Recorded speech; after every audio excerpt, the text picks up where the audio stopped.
We move on to our first session of the day, the first panel of the day, which is on digitization of higher education, upgrading the curriculum, examination, assessment, and engagement.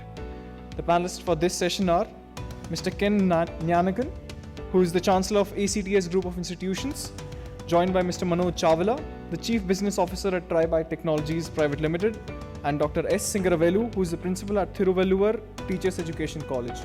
The moderator for this session is Mr. Utkarsh Lokesh. So, I think he quickly, obviously, introduced your names, but I would just want you to introduce your role specifically, and then we'll jump onto the main theme quickly. Well, my name has already been announced, Gnanakan, and I have been dealing mainly with higher education, internationally, globally, the American scene, the European scene, quite a bit on the Indian scene as well. And right now, gone on to preparing young people, primary education really, building them up more in the integrated, holistic model so that they can prepare for the future world. Yeah, hi. Hi. Hello. Yeah, okay, yeah, it's audible. Yeah, my name, of course, is Manoj Chawla. I am the Chief Business Officer at Tribyte Technologies. And as the name suggests, it's a technology firm. And you must be wondering what's technology and higher education doing. But yeah, I think there is a lot of link in it. To give you a little background about myself, I have been in the private sector, education and training and employability for the last 30 odd years. Over the last 10, 12 years, my personal focus has been on education technology, or the other way of looking at it is technology in education. That's something which has been happening, so have seen various, the evolution of technology into education and how it is possibly progressing. So maybe I would try and give some insights into that area. So, Dr. Ken, what's your vision for redefining the higher education scene, and how can tech transform the key elements like curriculum, instruction? Okay, my reason for redesigning is very obvious. You hear the first, the keynote address, scary, I would say, frightening. And we even went on to wondering whether atom bombs and nuclear bombs could be, targeted with that kind of a learning development, the curve that's going so rapidly. And so, on the other side, we hear about people who are working in the rural scene, maybe even in the urban scene, but not so developed technologically. So you find the need really to balance this whole thing. Not look at the scary whole scene at one time, but look at how we can gradually, incrementally move on. So for me, my preparation for younger people as they get into this kind of a learning is to prepare them gradually so that they can then move in and don't become slaves to all of this technology. So the reason for me is not so much just because of technology itself, but how the human factor can be involved in the use of this technology so that we don't get overwhelmed by all of that. Correct. So like the follow-up question which I asked and wanted you to delve upon was kind of how can we do that on the, let's say, on the curriculum side or instruction side if we go deeper? On the curriculum content. For instance, your content, your curriculum is always going to remain the same. But now your delivery systems are going to change.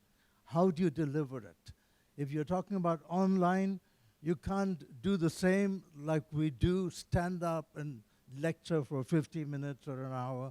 You've got to give it in really bite-sized, small little pieces so that people, they're sitting, their whole attention span itself is so limited, so you've got to do it in a way that you can capture them.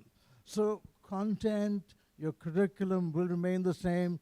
How you work it out, how you deliver it, will be the main challenge for us.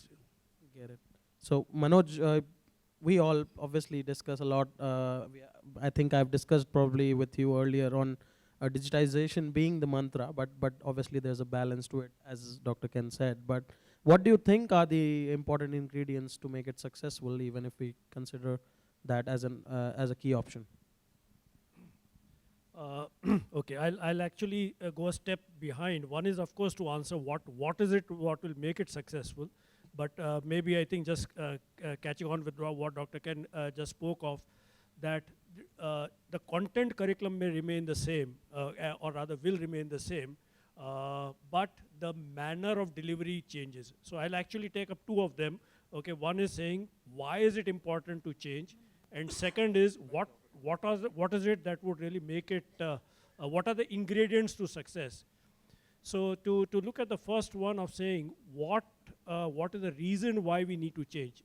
Now, as academicians, okay, I'm personally not an academician, but I'm sure 90% of the people sitting here are. We definitely have delivered lectures, okay, a 40-minute, 50-minute lecture, okay, for years together. And that was the manner in which we learned when we were in college, okay, when we went to school, when we went to college, okay, that is the way our teachers also taught us. But there has been a significant shift which has happened over the last maybe 2-3 decades, which has necessitated the thinking of why technology should be integrated into what we are doing today. So to give you an example, and let's take a very simple example. Today, if I have to book a ticket to go from here to Mumbai or from here to Delhi by air, how would I do it? I would typically go to the internet, go to one of the portals which does ticketing, a Make My Trip or a Clear Trip or a Yatra or something of that sort. I would do the ticketing, and I would get the ticket as an SMS or an email, and that's it. I don't even need a printout of it. How did we do the ticketing 20 years ago? It wasn't that. Okay, we all know the amount of pains that we had to book a ticket, and that time airlines weren't so great. It was the railways, and to book a return ticket in a railway, if you had to go, okay, you literally had to speak to somebody in Bombay and say, why didn't you book my return ticket? So things have changed for us. When we were in school or college, we went, okay, and we had to learn something more. Where did we go?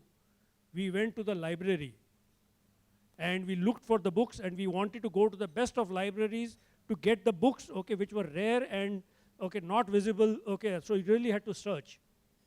Today, even if you have to go look for good material, and forget the children, where would you go? There's something called as Google.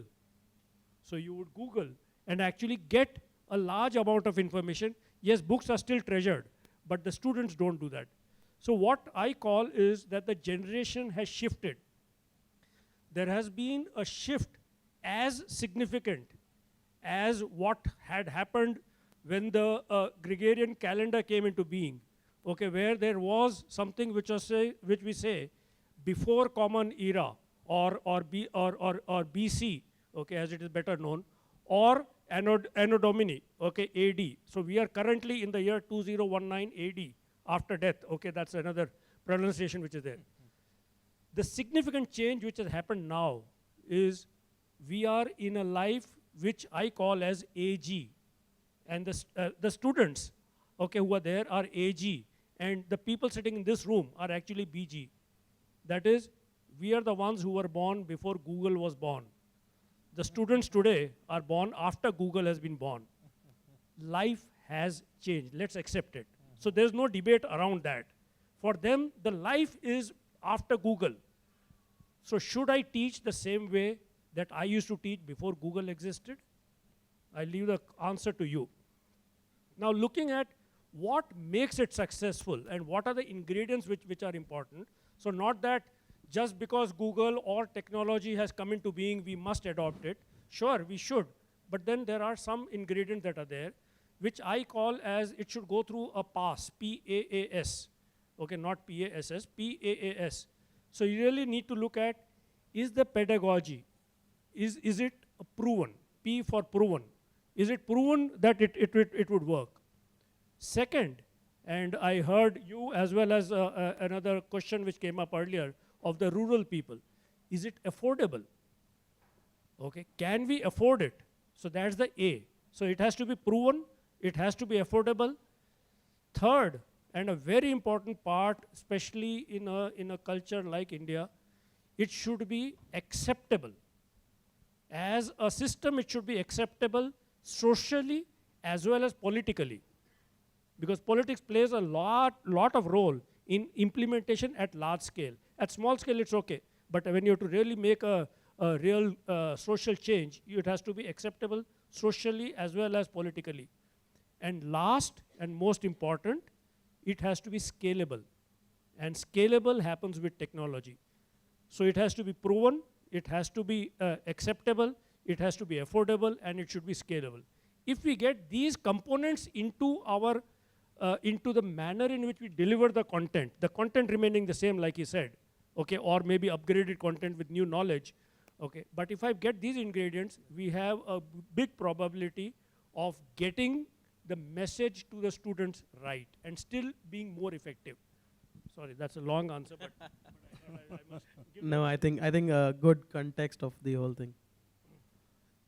You know, I fully agree. You know, what has been coming through the past hour as we've sat and listened is the inevitability of technology, the force that it has upon us. And the younger people are growing into the children today are going to grow into a totally different world to what we older ones knew. Even Utkarsh, what you know now. It's so rapidly moving. Now, I think while we do that and we adapt to technology, we shouldn't be under the false impression that that technology is going to drive curriculum and content in more and more ways, just like that mind-driven car, so that the mind itself can accept what it wants and it goes in there. No. Learning will continue with the human being struggling with content, struggling with all that is going to be, delivered. And I think while we look at technology on one side, some of us, most of us here who are sitting concerned about academics should concentrate on what the content, what our curriculum. For instance, one of the curses of modern education has been we've learned everything in silos. Science, history, chemistry, everything in silos. So for me, the scary thing is, as you transform this into technology, the student comes in and he sees these verticals without any connection. And I think learning, if it's got to be influential and impactful, has got to connect so that it connects with life, connects with the person, and becomes part of even this technologically driven society that we are entered into. But I think you mentioned about, let's say, I'm sure you would agree that there has to be a connect around content and curriculum with the industry readiness factor as well. With The industry readiness factor, and definitely. So how do you think, like from maybe something or some practices at ACTS or some global practices you have seen? Okay. There's got to be, connect with the industry, with the commercial world, with the job world. There is, but I think we've got to be careful that the formative years of the child should be learning for learning's sake. They should, you should develop their learning capacities so that they become lifelong learners. And as they come into the industrial world, the commercial world, they're able to adapt easily. If not, most of the learning we find is they suddenly come onto jobs where even if you studied engineering, you come into an engineering job, it's strange. So I think right within the educational system itself, these connections must be delivered and must be developed in such a way that learning becomes far more influential, far more connected, far more essential and it should become part of real life. For me, living is learning, learning is living. Thanks. Manoj, you just touched upon on the fact that how the delivery or has changed probably, and Dr. Ken also started with that. So, but I think the main challenge, probably you would understand it more based on your experience, is how the student engagement is one of the key factors to kind of make sure that it is going in the right direction. So how do you think improving student engagement is a possibility? Student engagement is the most essential thing, because it's not only about delivering the lecture, okay, it's also about the student understanding what has been delivered, being able to absorb it and really relate it to a real world scenario. And it would actually go cross-sectional across what we call as the silos of subjects. It will need to do that.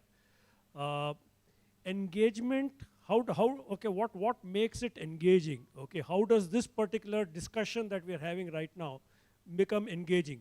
It becomes engaging only if I have been able to gather the interest of the student, not necessarily deliver the best, but get the interest of the student to really understand what is being spoken of and what is being delivered.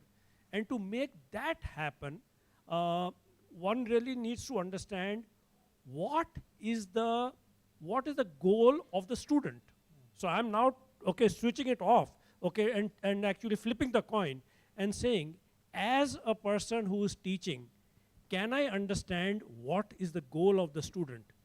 Do I know his or her destination? Like, there are lots of people who prepare, we know a lot of people who prepare for competitive exams. IIT JEE is one of the big ones which happens, CAT and lots of exams. Everybody prepares to get into IIT, but is that true? The answer is no, okay? Everybody knows that they cannot go into IIT, but they are preparing for examination, okay, to get into engineering. And some know that they will not go into tier 1, and everybody may not be capable, or everybody need not go there. So therefore, the first thing that to make it engaging, we need to understand is the destination of, do we know the destination of the student? So that's one component of that. Second is, if that is, and now the unfortunate part is, okay, as a teacher, there are 30 students in the class or 50 students in a class. Those 50 have got different destinations. So that's a challenge to manage. So I'll come to that, okay, as we go. So, but we first need to understand what's the destination of the students at a general level. Second is, if that is the destination, as a teacher, what is the path that I need to follow? Do I need to teach using technique A or technique B or pedagogy A or pedagogy B? What should be the path in which I should guide the student? Should I really do a case study approach, or should I do theory first, practice later, or the other way around? There are debates. I am not getting into what is right and what is wrong. I am the most inappropriate person to speak of that. But definitely I know that there could be multiple paths to reach the same destination. And a third component of really getting the student to be engaged is, after having known the destination and the path, we also know that each student has different capabilities. So which means that the pace at which the student learns is very different.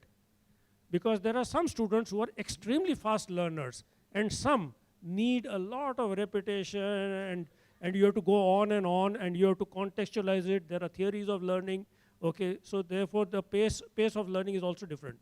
So it's basically, if I have, so to sum it up, if I know the destination of the student, if I know the path that I need to take, if I know the pace at which I have to teach, we can actually make it much more engaging. And to do that, at a scale is the challenge.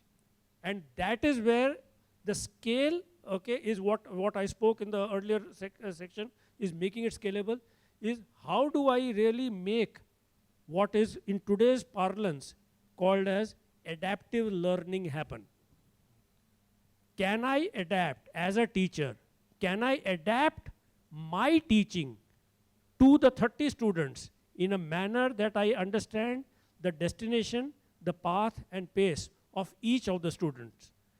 And if I'm able to do that, I have a solution, at least technologically speaking, because I come from Tribyte Technologies. We do a learning management software. We do a lot of adaptive learning, and we are experimenting a lot in that area. And people are, of course, extending it to adaptive and artificial intelligence. But I'm just talking of the very basics at this point of time. That is what will make a student engaged in the process of learning. And if he is engaged, he will be motivated. The chances of success increase. Just quickly, if you can add on adoption of this adaptive learning at a little scale, because we are talking about diverse kind of audiences and institutions and associated challenges for sure. If you can just quickly touch, and then we can. Sure. I think adaptive learning, machine learning, artificial intelligence, I can throw on a lot many more terms, but I don't think that's the debate area right now. A lot is being done from a technology perspective. Lots of small experiments are happening, and especially I would say I have seen a lot of experiments actually happening in the social sector, where they're really looking at how do I reach people at a very large scale, how do I make a social impact. We have seen changes happening. We have also seen changes happening even in the test preparation space. So for example, if you are preparing for NEET or JEE or a CLAT examination, a law examination or a GRE GMAT, there is, okay, you can actually build technological solutions to create adaptive learning or adaptive testing, okay, for the student to learn better and faster. And while keeping context, I think a very important point which Dr. Ken said is about while keeping context of interlinkages between subjects. I think that's a point which I have not spoken of, but that's again very critical. And we are seeing it happening in pockets. A lot more is being spoken, but I think the depth at which implementation is happening is slow right now, but it will explode very fast. And I think the faster we accept it, the better it would be. If not accept it, at least start learning about it. Okay, and I'm sure there is much more to do. I think, you've been using terms like destination, capabilities, intelligences, and these are very important words. I mean, by the destination, of course, where they eventually will end up. It all depends, the interests, the intelligence, the capabilities, the adaptability to different. There's so much of social pressure, there's so much of parental pressure these days that people end up in the wrong destination. So right from early education, there should be a connect with higher education. So we discover skills, we discover the intelligence of the people. Some of us are number smart, some of us are word smart. There are others who learn with pictures, with sound, some learn through words. So I think looking at all this, technology must help us in that schooling to be able to discover the potential of children, of students, so that by the time they come on, they don't waste their time in college. For many of us, I think those 3 years of doing a BA or a BSc is a waste of time. You go on afterwards, you find something else. So if education, with the being technologically driven these days, can make people, find their abilities, their capabilities faster, the rate at which they will improve will in more or less remain the same. Technology only provides wider scope for learning, wider opportunities, wider openings, but the rate at which the mind and the individual adapts will remain the same. The content, you have access to a lot more content, but my brain is still limited about how much it can, and my limitations also, not only my interests, but my intelligence, my capabilities, my adaptability. And so we're struggling with a world which is so much technologically driven, but we should remember that curriculum, content, syllabuses, these are all important, and we need to revisit, we need to redesign, change it so that the connect between these two becomes far more alive, and students will be taken to their destinations, as you put it, far more smoothly. I'll just add one more point, which I think again triggered off as soon as he spoke. Are also newer methods in which teaching is happening, okay, and that need not necessarily be technological, but we all understand what is also called as peer learning.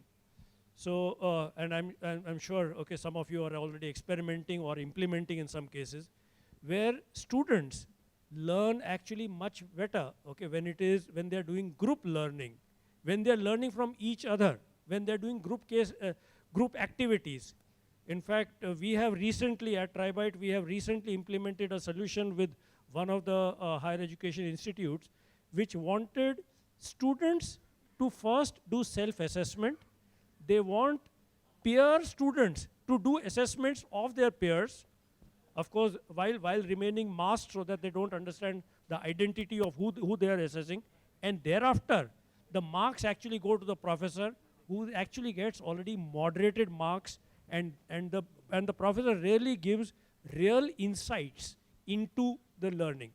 So it's like teaching is one of the very good methods of learning. And if I can make the student as the assessor, I'm actually getting the student to learn faster. So I think that's one more component which has, and we have recently deployed it at one of the institutes. They came out with this innovative method, and we developed something for them, and it's got implemented. You touch a very important point, and that's the assessment. These days when I hear about children, sailing through with 98%, and some of them disappointed they didn't get 100%, it makes me laugh inside, because your whole assessment system has moved away, and all they do are repeating, just vomiting out what they have learned. I think the assessment system should be such that it should be right from the beginning. You're seeing what is going in, you're assessing the child, the development, and it should be far more than just one final examination. So the school system has, brought in all these different kinds of assessment.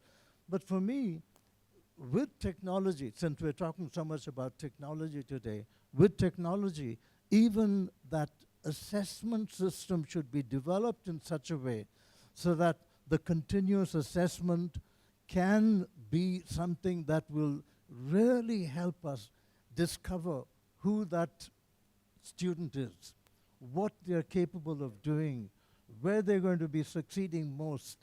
And it could happen. So we shouldn't lose things like our critical thinking skills and our ability to navigate through content and through all of that.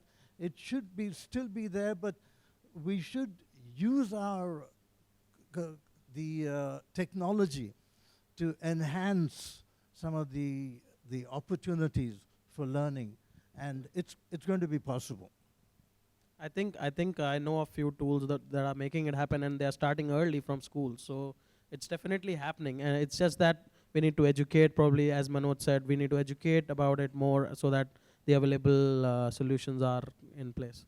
So I would like to open the floor and ask. Yeah, yes, sir.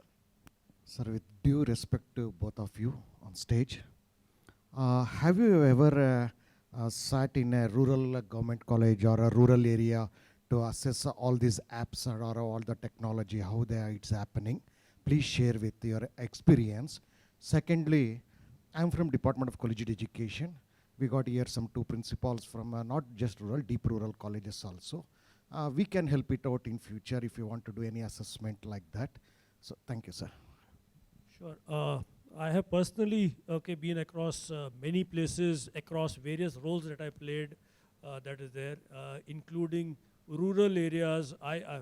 The one that comes top of my mind is, I don't remember the name of that village, but it's somewhere about 40 kilometers inside from Srirangapatna, which is on the Mysore road. So Srirangapatna is the nearest that I remember, but I don't remember the place. So the population of that village was about 5,000. So the classroom was just outside the place where all the cows and the bullocks were there. And I saw technology in play. And believe me, children adopt so fast. It's amazing to know, that even from that place one could learn. In another instance, I would say, we like at Tribyte, we offer solutions which operate in tier 3 cities where there is no internet, because technology is good to say, but if there is no internet, how does it work? So we are operating in tier 3 without an internet, still using technology as if everything exists. And we have seen a huge amount of adoption. And more than adoption, it's actually a lot of pull which is coming. In fact, if I really look at it, there is so much more potential in tier 2 and tier 3, not because of the sheer number of people, but the aspiration and the hunger to learn and succeed is much more in tier 2 and 3 than in tier 1. So I actually see that as a bigger opportunity than operating in the big metro cities that most of us possibly are doing. Let me say that I do have a lot of exposure to the rural areas, to slum education, to different levels. I've discovered one thing.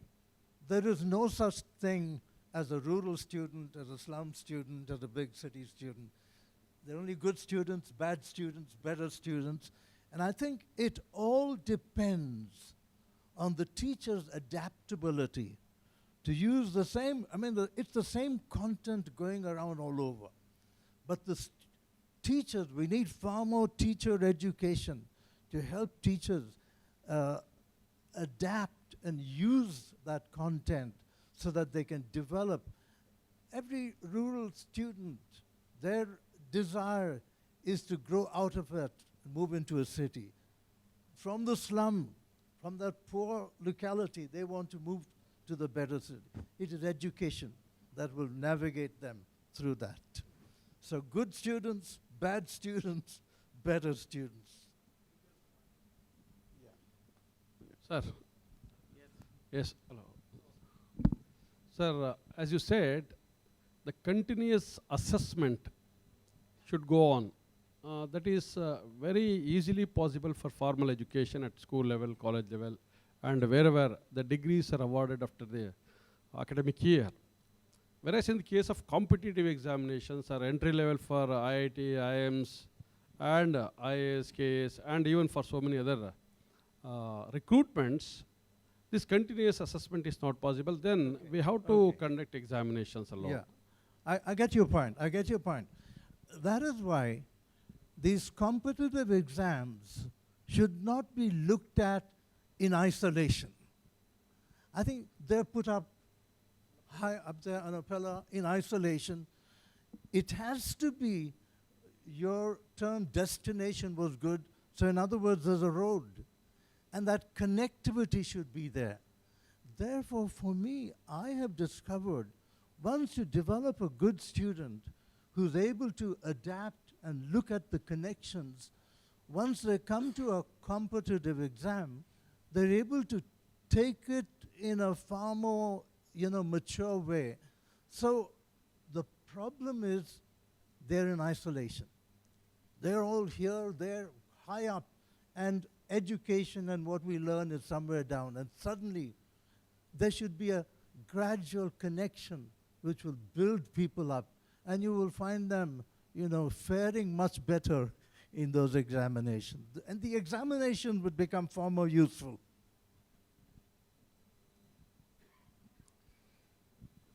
I am Ramchandra, Government Maharanis College, Bengaluru. Sir, the essence of education lies not in assimilation of information, but in understanding. For understanding, awareness is important.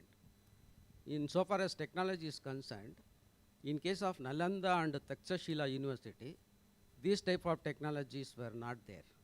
But the students have been made complete, holistic. Today the education system is, which gives more outer excellence. The inner is wide. Much in the window, nothing in the room. So the Gurukul system, can this technology eliminate the teacher's role? Teacher's role is compulsory. The teacher who are not possessing the technological skills, adaptability skills, they only will be eliminated. Therefore, we are talking about outer materialistic thing, technology, etc. How this technology will enable the self-discovery.